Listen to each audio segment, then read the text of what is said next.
معزز طلباء و طالبات، آج کا دور بہت ہی پرفتن دور ہے۔ آپ آج کے دور کے پرفتن ہونے کا اندازہ اس طرح سے لگا سکتے ہیں کہ نبی کریم صلی اللہ علیہ وسلم کا جو عہد مبارک تھا وہ بہت زیادہ آج کے مقابلے میں فتنوں سے دور اور بہت ہی خیر والا تھا، بہت بھلائی والا تھا۔ اس کے باوجود نبی کریم صلی اللہ علیہ وسلم اپنے صحابہ کرام کو فتنوں سے خبردار کیا کرتے تھے اور فتنوں سے بچنے کے حوالے سے ان کی رہنمائی کیا کرتے تھے، اور صحابہ کرام رضوان اللہ علیہم اجمعین فتنوں سے اللہ رب العزت کی پناہ میں آیا کرتے تھے اور بہت زیادہ اللہ رب العزت سے دعا کیا کرتے تھے کہ وہ انہیں فتنوں سے بچا کے رکھے۔ آپ کو معلوم ہے کہ دجال کا فتنہ ایک بہت بڑا فتنہ ہے، اور اس فتنے کے بارے میں محمد الرسول اللہ صلی اللہ علیہ وسلم فرماتے ہیں کہ مجھ سے پہلے انبیاء بھی اپنی امتوں کو فتنہ دجال سے ڈراتے رہے،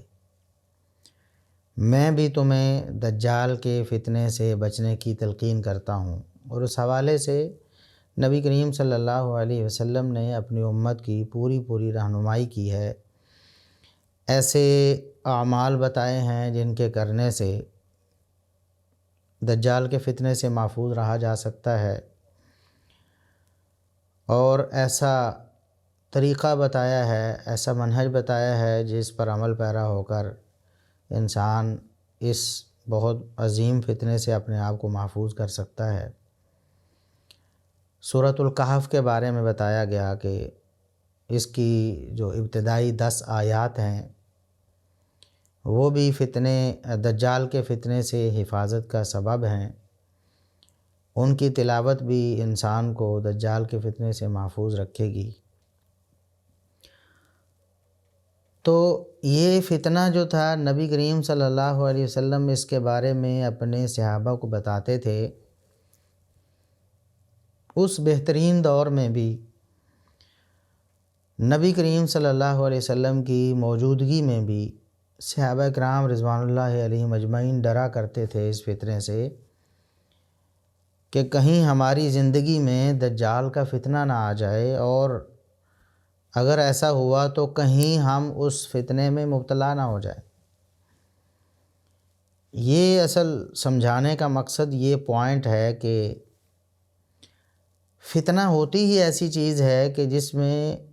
انسان نہ چاہتے ہوئے بھی مبتلا ہو جاتا ہے، اور بسا اوقات کوشش کے باوجود بھی انسان مبتلا ہو جاتا ہے، کیونکہ فتنہ کہتے ہی ایسی برائی کو ہیں، ایسی خرابی کو ہے فتنہ کہتے ہیں کہ انسانوں کو عمومی طور پر اس کا شعور ہی نہیں ہوتا۔ اسی لیے اہل علم کا یہ قول بڑا معروف ہے کہ فتنہ جب آتا ہے نا تو علماء اس کو بھانپ جاتے ہیں، عوام کو نہیں پتہ چلتا کہ یہ فتنہ ہے۔ بہت سے عوام خیر کے نام پر اس کو بھلائی سمجھ کر، اس کو نیکی سمجھ کر اس میں مبتلا ہوتے ہیں، لیکن علماء جو ورثۃ الانبیاء ہیں، اور علماء جو حقیقی اللہ رب العزت کی معرفت رکھنے والے ہیں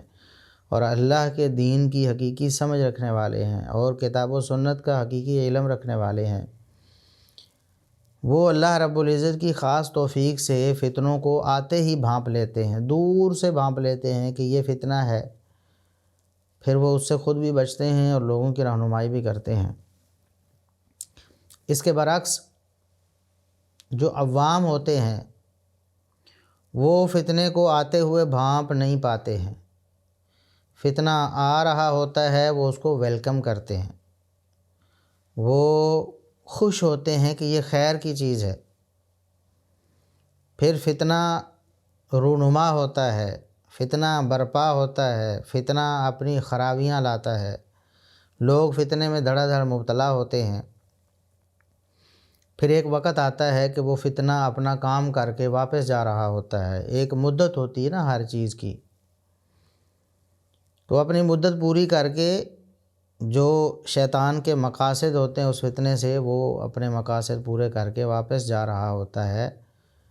کیونکہ فتنے آتے رہتے ہیں۔ ایک فتنہ آیا ہے چلا گیا، پھر دوسرا آیا، دوسرا چلا گیا، کتنے فتنے آج تک آئے ہیں اور کتنے آتے ہیں، آ رہے ہیں، کتنے آتے رہیں گے۔ تو عام لوگ جو ہیں وہ فتنے کو جاتے ہوئے دیکھتے ہیں کہ اتنی تباہی کر کے جا رہا ہے، اتنی بربادی کر کے جا رہا ہے، اتنے لوگوں کے ایمان اور اتنے لوگوں کے اعمال برباد کر کے جا رہا ہے۔ تو یہ فرق ہوتا ہے علماء میں اور عوام میں، ہر شخص فتنوں کو بھانپ نہیں پاتا ہے۔ تو صحابہ کرام رضوان اللہ علیہم اجمعین جو اس امت کے سب سے بہترین افراد تھے، وہ بھی فتنوں سے ڈرا کرتے تھے، کیونکہ فتنہ ایک ایسی مخفی چال ہوتی ہے جو انسان کو جلدی سمجھ نہیں آتی۔ اور صحابہ کرام رضوان اللہ علیہم اجمعین کی عاجزی اور انکساری بھی انتہا کی تھی کہ وہ اللہ رب العزت کا خوف اتنا رکھتے تھے کہ کہیں ہم فتنے میں مبتلا نہ ہو جائیں، اور رسول اللہ صلی اللہ علیہ وسلم سے باقاعدہ اس بارے میں پوچھا کرتے تھے۔ سیدنا حذیفہ بن یمان رضی اللہ عنہ خصوصاً فتنوں کے بارے میں پوچھا کرتے، دیگر کئی صحابہ تھے۔ اب بیان کرتے ہیں کہ میں دوسرے لوگ رسول اللہ صلی اللہ علیہ وسلم سے خیر کے بارے میں پوچھتے تو میں اکثر رسول اللہ صلی اللہ علیہ وسلم سے شر کے بارے میں یعنی فتنے کے بارے میں پوچھا کرتا تھا، اس ڈر سے کہ مجھے کہیں وہ فتنہ اپنی لپیٹ میں نہ لے لے، میں اس فتنے کے بارے میں رسول اللہ صلی اللہ علیہ وسلم سے پوری آگاہی حاصل کر لوں، اور جب وہ آئے تو میں اپنے آپ کو بچا سکوں، مجھے اس فتنے کی معرفت ہو تاکہ میں اپنے آپ کو اس سے بچا سکوں۔ تو یہ اس دور کی حالت ہے، اس دور کے لوگوں کا یہ عالم ہے کہ وہ فتنوں سے بہت زیادہ ڈرا کرتے تھے اور بہت زیادہ اپنے آپ کو فتنوں سے بچانے کی کوشش میں لگے رہتے تھے۔ تو 1400 سال گزر گئے، اتنا عرصہ گزر گیا، نبی کریم صلی اللہ علیہ وسلم کا بابرکت دور کتنا دور چلا گیا ہم سے۔ پھر خیر القرون کے جو ادوار محمد الرسول اللہ صلی اللہ علیہ وسلم کی زبانی ہمیں بتائے گئے تھے، سب سے بہترین میرا دور ہے، یعنی صحابہ کا زمانہ ہے، پھر میرے بعد والے لوگوں کا یعنی تابعین کا، پھر اس کے بعد والے لوگوں کا یعنی تبع تابعین کا۔ تو یہ مشہود لہا بالخیر یعنی جن زمانوں کو بہترین محمد الرسول اللہ صلی اللہ علیہ وسلم نے فرمایا، قرار دیا، وہ گزر گئے۔ اس کے بعد پھر ائمہ دین کے ادوار گزر گئے، پھر اور دور آئے 1400 سال گزر گئے، 14 صدیاں بیت گئیں، اور آج ہم اس دور میں ہیں۔ تو آپ اندازہ لگائیں کہ آج فتنوں کا کس قدر ڈر ہونا چاہیے اور کتنا امکان ہے فتنوں کے وقوع پذیر ہونے کا، اور کس قدر فتنے رونما نہیں ہو رہے ہوں گے اس دور میں۔ نبی کریم صلی اللہ علیہ وسلم اس وقت ڈرایا کرتے تھے، اور یہ دجال کا جو فتنہ ہے، نبی کریم صلی اللہ علیہ وسلم کی موجودگی میں صحابہ کرام ڈرا کرتے تھے کہ کہیں یہ فتنہ ابھی رونما نہ ہو جائے ہماری زندگی میں اور ہم اس میں مبتلا نہ ہو جائے۔ آپ کو شاید معلوم ہوگا، صحیح بخاری، صحیح مسلم اور دیگر کتب احادیث میں ابن سیاد کا واقعہ آپ نے شاید پڑھا ہوگا یا کم از کم سنا ہوگا، کہ وہ ایک شخص تھا، مدینے کے پاس ہی اس کی رہائش تھی، اس کی شکل تھوڑی بہت دجال سے ملتی تھی۔ نبی کریم صلی اللہ علیہ وسلم جو نشانیاں بتاتے تھے تو کچھ نشانیاں اس کے اندر موجود تھیں، اور اس سے بھی بڑھ کر وہ ایسی باتوں کا دعویٰ بھی کرتا تھا جو عام انسان نہیں کرتے ہیں، یعنی وہ کہتا کہ مجھ پر کوئی وحی نازل ہوتی ہے یا مجھے کچھ بتایا جاتا ہے، اس طرح کے کچھ دعوی تھے اس کے۔ تو صحابہ کرام رضوان اللہ علیہم اجمعین ڈر گئے کہ شاید یہ وہی دجال نہ ہو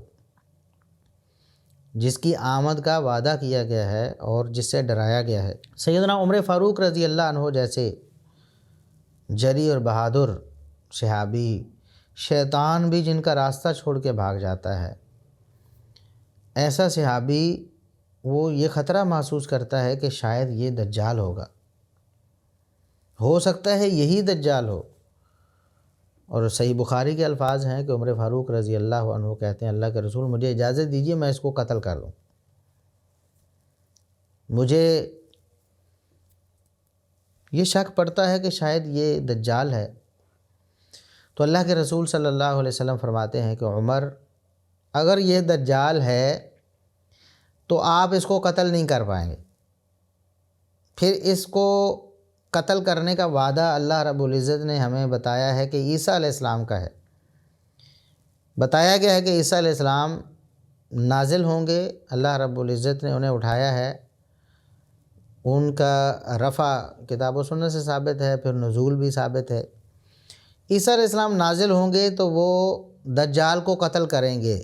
باب لد کے پاس، یہ سارا کچھ بتایا گیا ہے۔ تو عمر آپ اس کو قتل نہیں، اگر یہ دجال ہے تو پھر عمر تو اس کو قتل نہیں کریں گے، اس کو تو عیسیٰ علیہ السلام نے قتل کرنا ہے، تو لہٰذا آپ اس کو قتل نہیں کر پائیں گے۔ اگر یہ دجال ہے تو پھر یہ زندہ رہے گا، ہمارے بعد تک زندہ رہے گا، عیسیٰ علیہ السلام جب نازل ہوں گے پھر اس کو قتل کریں گے۔ اور اگر یہ وہ نہیں ہے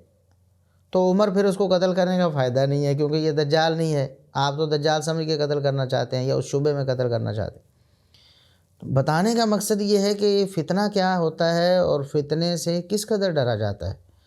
امام بخاری رحمۃ اللہ علیہ نے بھی باب قائم کیا، فتنوں کا باب، اور